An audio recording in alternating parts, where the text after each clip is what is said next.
नमस्कार, मैं रचा शर्मा आप सभी दर्शकों का अन्नदाता कार्यक्रम में स्वागत करती हूँ।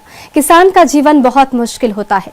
वो अपने खेतों में लंबे समय तक काम करता है, उसका ध्यान सदैव फसल में ही लगा रहता है। वो अपनी कड़ी मेहनत की ताकत पर अपना जीवन व्यतीत करते हैं। ऐसे ही किसानों की प्रगति के लिए हम खेती बाड़ी से जुड़ी कुछ महत्वपूर्ण जानकारियां आप तक लाते हैं। हर रोज सुबह आपके सामने हाजिर होते हैं। तो चलिए कार्यक्रम शुरू करते हैं और सबसे पहले देखते हैं क्या है आज के अन्नदाता में। कद्दू वर्गीय सब्जियों में रोगों से होता है भारी नुकसान, करे समय रहते नियंत्रण। रबी फसलों की थ्रेसिंग करते समय किन किन बातों का रखें विशेष ध्यान।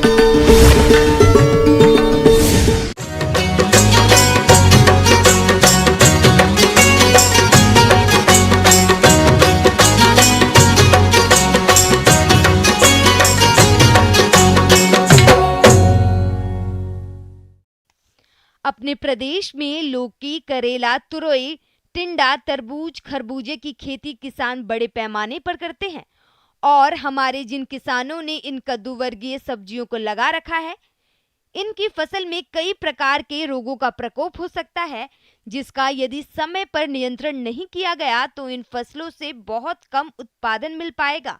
तो किसान भाइयों, इस नुकसान से बचने के लिए आप किस प्रकार से करें कद्दू वर्गीय सब्जियों में लगने वाले रोगों का नियंत्रण। इस बारे में जानकारी के लिए देखिए कार्यक्रम की ये प्रस्तुति।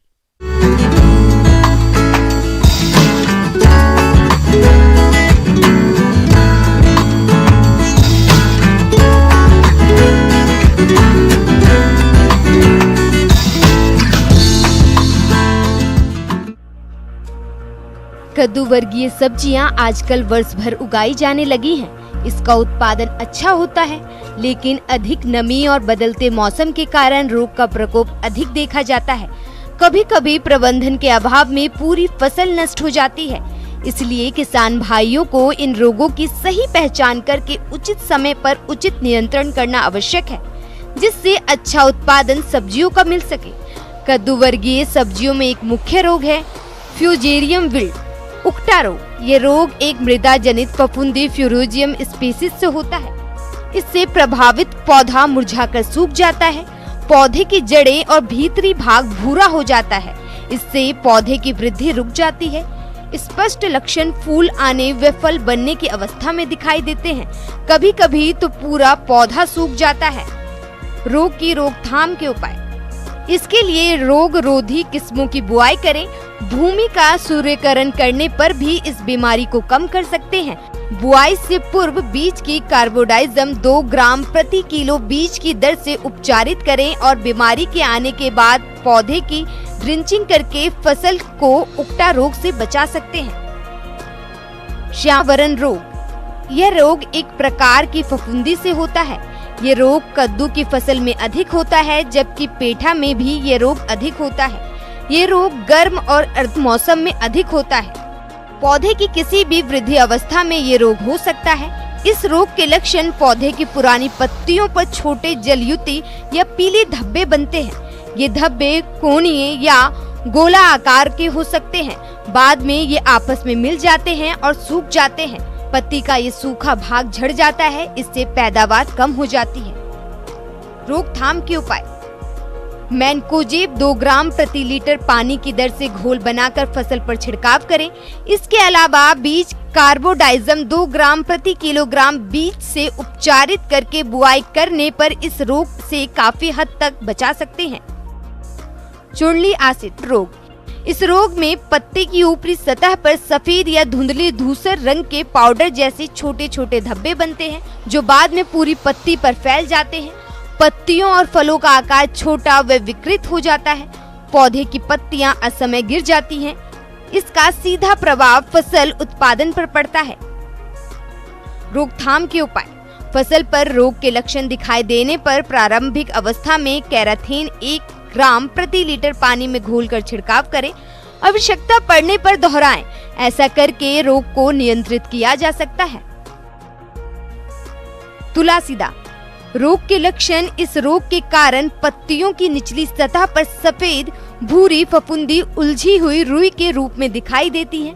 जिससे पत्तियों की निचली सतह पर बैंगनी भूरे रंग के धब्बे पड़ जाते हैं। पत्ती का ऊपरी भाग पीला हो जाता है और इन धब्बों पर चूर्ण दिखाई देता है। समय के साथ ये धब्बे गलने लगते हैं। रोगग्रसित पत्तियां पीली पड़कर पौधे से गिर जाती हैं। पौधे की बढ़वार रुक जाती है। जो फल बनते हैं वो पूर्ण रूप से विकसित नहीं हो पाते हैं। पैदावार कम हो जाती है।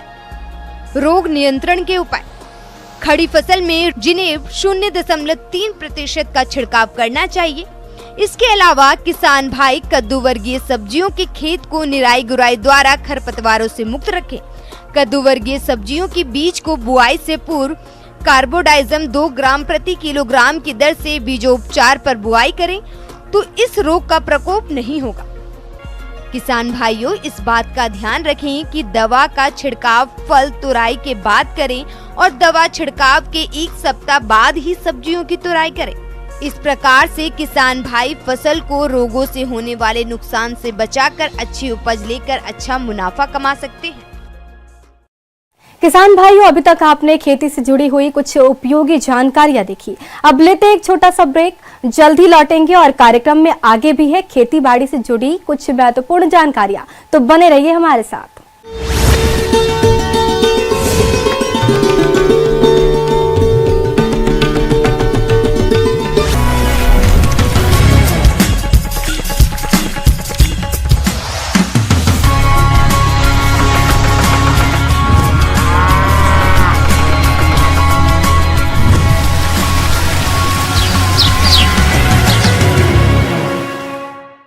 ब्रेक के बाद आप सभी दर्शकों का अन्नदाता में स्वागत है। चलिए अब रुक करते हैं अगली कड़ी की ओर।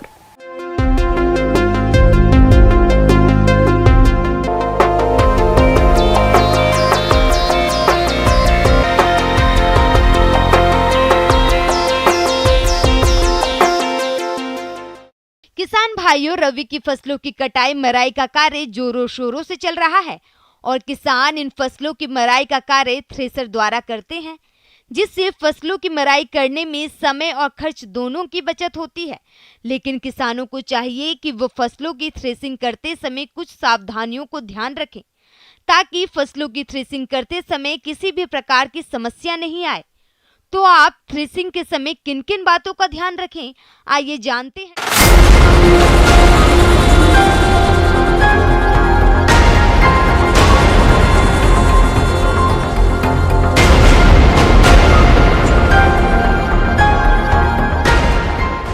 किसान भाइयों को हमें ध्यान में रखना चाहिए कि थ्रेशर से जब आप फसल की गहाई करते हैं तो बहुत ही महत्वपूर्ण होता है कि आप जो बातें हैं उसका अनुसरण करें। तो कुछ जो बातें हैं आपको ध्यान में देने की आवश्यकता है। किसान फसलों की कटाई गहाई के कार्य में जुटे हैं और किसान फसलों की गहाई का कार्य थ्रेशर से करते हैं। ऐसे में हमारे किसान भाई थ्रेसिंग करते समय कोई विशेष ध्यान नहीं देते हैं, जिसमें दुर्घटना होने का डर बना रहता है। तो आपको चाहिए कि थ्रेसिंग करते समय कुछ विशेष बातों का ध्यान रखें ताकि किसी भी प्रकार की होने वाली संभावित हानि से बचा जा सके। आपको जो है ध्यान में देने चाहिए कि आप जो है जब भी थ्रेसर से कटाई करें तो शरीर को जो है कपड़े जो है फटे फटे न पहने, बढ़िया तरीके से कवर करके अपने आप को बढ़िया तरीके से जो है ढककर एप्रॉन पहनकर बढ़िया तरीके से अच्छे तरीके से वो करे, कपड़े पहने, मोटे कपड़े पहने। पहली चीज़ तो जो है जो चालक है वो जो है नशा मुक्त हो, मतलब जो है नशा न करता हो, किसी प्रकार का शराब गुटखा उस समय सेवन न करता हो। और दूसरी चीज़ जो है जो भी परिचालक हो वो मानसिक रूप से स्वस्थ हो और कुशल हो और उसके पास में जो है पर्याप्त मात्रा में जो है अनुभव होना चाहिए उस चीज़ का, और हाथ में दस्ताने पहने हो, साथ में जो है मुंह पर जो है मास्क लगाए और जो है चश्मा भी पहना हो। ये सब बातें इसलिए ध्यान रखना चाहिए। क्या होता है कि जब थ्रेसर का जब चालन होता है तो उसमें क्या होता है, कभी कभी पत्थर आ जाता है, कचड़ा आ जाता है, तो कंकड़ आता है तो पता लग रहा मुंह पे लग गया, सिर में लग गया, तो इससे दुर्घटना होने की संभावना बढ़ जाती है। और दूसरी चीज़ जो है थ्रेसर जब चलता है तो बहुत सारा कचरा निकलता है, भूसी निकलती है, वो अपने आँखों के लिए नाक के माध्यम से, अपने मुंह के माध्यम से अंदर जाती है और उससे जो है स्वास्थ्य प्रभावित होता है। तो ये बहुत ही महत्वपूर्ण बात है किसानों के लिए कि जो है चश्मा पहने, ग्लव्स लगाए। जब भी आप फसल की गहाई करते होते हैं तो उसका जो है आपको जो फसल का उत्पाद है उसको जो है आपको बहुत ही ध्यानपूर्वक डालना चाहिए। ज़्यादा से ज़्यादा जहाँ पर आरपीएम घूमता रहता है वहाँ पर भी किसान भाई जो है न जाए। अब बात करें हम विद्युत चलित थ्रेसर की, तो विद्युत चलित थ्रेसर में भी आपको जो है परिचालन करें तो पहले आप देख ले कि आपके पास में जो वायर है, जो केबल है, वो मोटा वाला वायर हो, जो भी मानक मापदंडों पर है वो वायर होना चाहिए, कटा फटा ना होना चाहिए। और ये छोटी छोटी चीज़ें हैं, इसको ध्यान में देने की बहुत ज़्यादा ज़रूरत है। किसान भाइयों, थ्रेसर पर लगातार काम करने से थकावट होने पर कुछ देर कार्य को रोक दें। कुछ दुर्घटनाएं अत्यधिक थकान के कारण भी होती है। कभी भी थकान की दशा में थ्रेसर पर कार्य न करें। जहां तक संभव हो थ्रेसर को कभी भी ट्रांसफार्मर या बिजली के तारों के नीचे न लगाएं। खलिहानों में धूम्रपान बिल्कुल न करें और न ही किसी को ऐसा करने दें। आग से दुर्घटना की रोकथाम के लिए खलिहान में बालू का ढेर तथा बाल्टियां आदि रखें। यदि व्यक्ति ऊंचे प्लेटफॉर्म पर खड़ा हो या सीधे ट्रैक्टर की ट्रॉली से ही फसल को थ्रेसर में डाल रहा हो तो वह हाथों के अलावा कभी कभी पैरों से भी फसल को अंदर ढकेलता है। फसल के अचानक अंदर प्रवेश करने पर हाथ या पैर का अंदर जाना स्वाभाविक ही है, तो फसल को पैरों से अंदर ढकेलने की कोशिश ना करें। जब थ्रेसर को बेल्ट पुली का उपयोग करके ट्रैक्टर या अन्य किसी शक्ति स्रोत से चलाया जाता है तब घूमने वाले कलपुर्जों को लकड़ी के फ्रेम या लोहे की जाली से ढककर रखें अथवा विशेष सावधानी बरतें। इसके अलावा भी जो है आपको और जो बातें ध्यान में रखना चाहिए, क्योंकि थ्रेसर एक मशीन है और मशीन की जो है मरम्मत और देखरेख दोनों बहुत ज़रूरी होती है। क्या है कि मशीन का जब चलन होता है तो उसमें जो है ऑयल है, ग्रीस है, ये जो है ख़त्म होता है, क्योंकि ये तो ख़त्म होने वाली वस्तु है। जितना ज़्यादा चलेगी उतना ज़्यादा ये ख़त्म होगा। और इसका जो है इसका आपको ध्यान रखना है कि जहाँ जहाँ पर ग्रीस डालने की आवश्यकता है वहाँ पर ग्रीसिंग करें, पर्याप्त मात्रा में ग्रीसिंग करें और नट बोल को कसे। और जहाँ पर ऑयल डालने की आवश्यकता होती है वहाँ पर ऑयल का उपयोग करें। तो ये जो बातें हैं, ये जो चीज़ें हैं, ये आपको ध्यान में देना चाहिए, जिससे कि जाली है, जाली टूटी तो नहीं है, कोई पार्ट ऐसा है जो टूट गया हो उसको आप बदल दे। तो ये अगर बातें अगर ध्यान में देते हैं तो हम अच्छी तरीके से थ्रेसर से फसल की गहाई कर सकेंगे। आगे और भी है खेती बाड़ी से जुड़ी बहुत सी रोचक जानकारियां, पर यहाँ पर रुकेंगे एक और ब्रेक के लिए। जल्द हाजिर होते हैं।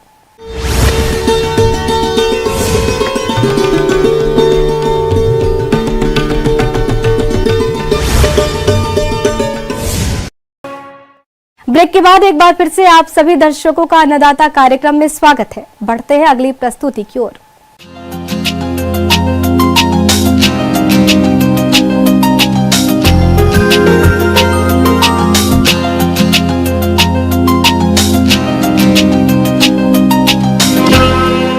प्रदेश में बेर की बागवानी बड़े पैमाने पर की जाती है और इन बेर के बागों से आने वाले दिनों में अच्छी फलत मिलती है। इसके लिए बेर के बाग में इस समय कटाई छटाई के कार्य को करना होगा, तभी आपको अपने बेर के बाग से अधिक फलों का उत्पादन मिल पाएगा। तो किसान भाइयों, बेर के बाग में इस समय कौन कौन से कार्यों को करना जरूरी है, इस बारे में जानकारी दे रहे हैं कृषि विभाग बानसूर के सहायक कृषि अधिकारी सुरेश कुमार यादव।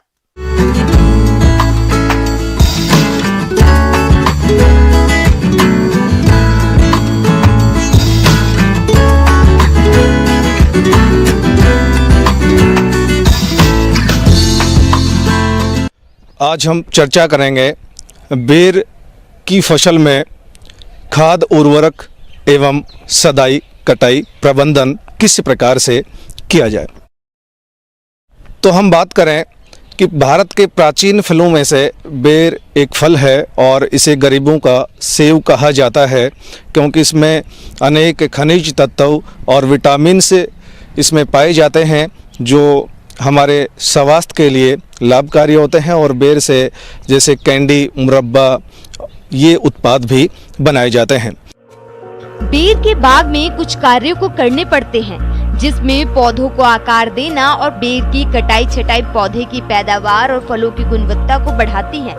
नियमित रूप से कटाई छटाई करने से धूप और हवा आसानी से पेड़ के हर भाग को मिलती रहती है, जिससे आने वाले दिनों में अधिक संख्या में अच्छे फल मिलते हैं। हम बात करते हैं कटाई छटाई की, तो इस समय कटाई छटाई के लिए बहुत उपयुक्त समय है। और अगर हम हर वर्ष बेर की पौधों की कटाई छटाई करेंगे तो अच्छा उत्पादन प्राप्त होने की संभावना रहती है। अगर कटाई छटाई हम समय पर नहीं करते हैं तो अच्छा उत्पादन प्राप्त नहीं होता है। अब हम बात करते हैं कि किस प्रकार से बेर के पौधों की कटाई छटाई की जाए। तो अप्रैल और मई का जो महीना रहता है वो इसके लिए सर्व उपयुक्त समय होता है।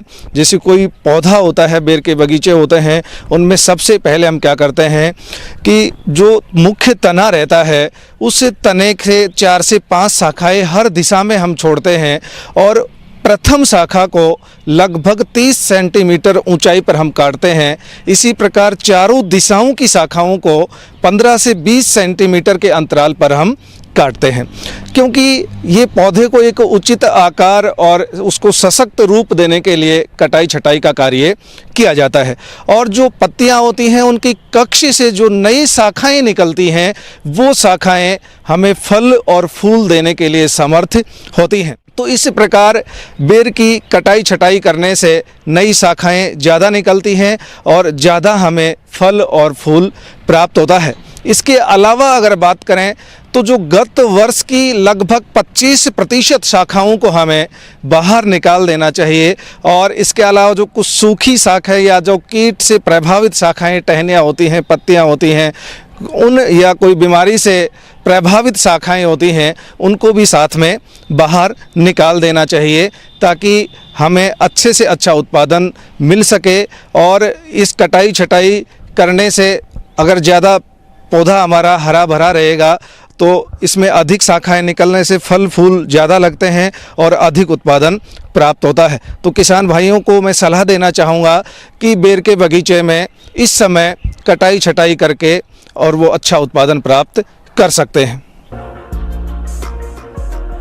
किसान भाइयों, आपको बेर के बाग से अधिक फल उत्पादन लेने के लिए जरूरी है कि बाग में संतुलित मात्रा में खाद और उर्वरकों का प्रयोग करें। इसके लिए 5 साल से अधिक उम्र के पौधों में गोबर की खाद 40 kilo, urea 1.20 kilo, super phosphate 1.75 kilo, muriate of potash 250 ग्राम का प्रयोग करते हैं, जिसमें यूरिया की आधी मात्रा और फास्फोरस और पोटाश की पूरी मात्रा जुलाई माह में और शेष यूरिया की मात्रा नवंबर माह में प्रयोग करते हैं। ऐसा करने से बेर की अच्छी फलत मिलती है। पौधा हमारा हरा भरा रहेगा तो इसमें अधिक शाखाएं निकलने से फल फूल ज़्यादा लगते हैं और अधिक उत्पादन प्राप्त होता है। तो किसान भाइयों को मैं सलाह देना चाहूँगा कि बेर के बगीचे में इस समय कटाई छटाई करके और वो अच्छा उत्पादन प्राप्त कर सकते हैं।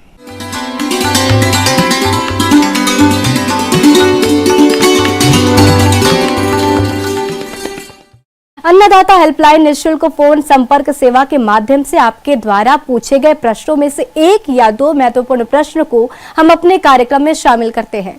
इसी के तहत आज का चयनित प्रश्न और उसका जवाब इस प्रकार है। अन्नदाता निःशुल्क फोन संपर्क सेवा के माध्यम से पूछे गए प्रश्नों में से आज हमने जिस प्रश्न को कार्यक्रम में शामिल किया है उसे पूछा है ग्राम मलसीसर, जिला चूरू के कृषक दिनेश कुमार ने। आप वर्मी कंपोस्ट बनाने की तकनीक के बारे में जानकारी चाहते हैं तो दिनेश कुमार जी, आपकी जानकारी के लिए प्रस्तुत है कार्यक्रम का ये अंश।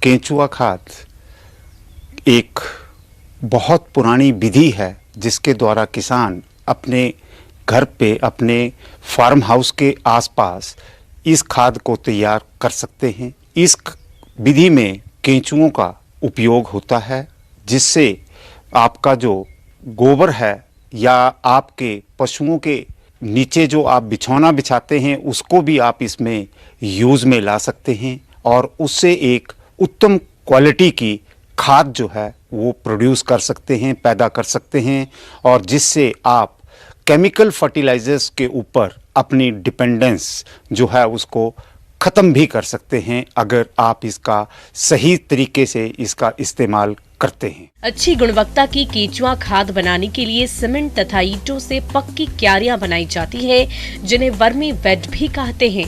प्रत्येक क्यारी की लंबाई 3 मीटर, चौड़ाई 1 मीटर और ऊंचाई लगभग 30 से 50 सेंटीमीटर रखते हैं। 100 वर्ग मीटर क्षेत्र में इस प्रकार की लगभग 90 क्यारियां बनाई जा सकती है। इसके लिए जमीन से थोड़ा ऊपर उठी हुई जगह का चुनाव करना चाहिए। जैसे कि मैंने आपको बताया कि अगर आपकी 1.5 मीटर चौड़ाई और 2.5 फुट ऊंचाई है तो 1 मीटर लंबाई में आपने लगभग 1 किलो केंचुए डालने हैं।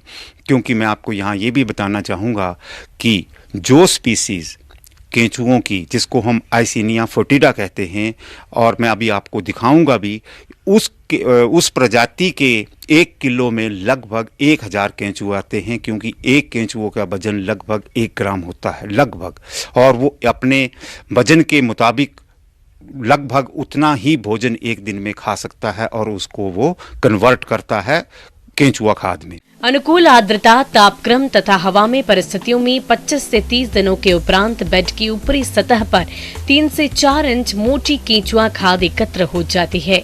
इसे अलग करने के लिए बेड की बाहरी आवरण सतह को एक तरफ से हटाते हैं। ऐसा करने पर जब केंचुए बेड में गहराई में चले जाते हैं, तब केंचुआ खाद को बड़े से आसानी से अलग कर सकते हैं। खाद की पलटाई या तैयार कंपोस्ट को एकत्र करते समय खुरपी या फावड़े का प्रयोग कदापि नहीं करना चाहिए।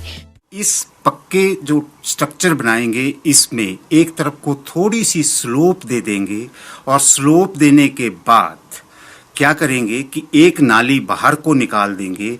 अगर किसी कारण आपका पानी ज़्यादा चला जाता है तो वो वहाँ से ड्रेन आउट हो करके आप किसी बर्तन में उसको कलेक्ट कर सकते हैं, और उसको 1:10 की रेशो में, यानी कि 1 हिस्सा उसका लेकर के और 10 हिस्से पानी लेकर के अपनी सब्जी या अपने फल वाले पौधे या इवन आप सीरियल क्रॉप्स में भी उसकी फोलियर स्प्रे कर सकते हैं, जिससे आपको माइक्रो न्यूट्रिएंट देने की कोई आवश्यकता नहीं रहेगी। ये एक प्रकार का वर्मी वॉश बन जाता है, जो कि माइक्रो न्यूट्रिएंट्स में तथा कुछ मैक्रो न्यूट्रिएंट में भी पूरी तरह से भरपूर होता है, जिससे पौधे की माइक्रो न्यूट्रिएंट की रिक्वायरमेंट तो हर तरह से पूरी हो जाती है।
आइए अब एक नजर डालते हैं राज्य के कुछ चुनी हुई मंडियों के प्रमुख फसलों के बाजार भाव पर। किसान भाइयों, अन्नदाता आपकी सेवा के लिए संकल्परत है। कृषि संबंधित समस्या और सुझावों के लिए आप हमें इस पते पर संपर्क भी कर सकते हैं। प्रोड्यूसर अन्नदाता news 18 Rajasthan, Ramoji film city Hyderabad 501512। साथ ही आप हमें ईमेल भी कर सकते हैं। हमारा ईमेल है p18annadatarajasthan@nw18.com। इसके अतिरिक्त आप हमें निशुल्क हेल्पलाइन नंबर 180088921663 पर सोमवार से शनिवार सुबह 10 से शाम 4 बजे के बीच संपर्क कर सकते हैं। किसान भाइयों, अब समय हो रहा है आपसे विदा लेने का, तो हमारी अन्नदाता टीम को दीजिए इजाजत। कल फिर आपसे होगी मुलाकात कृषि संबंधित कुछ और महत्वपूर्ण जानकारियों के साथ। नमस्कार।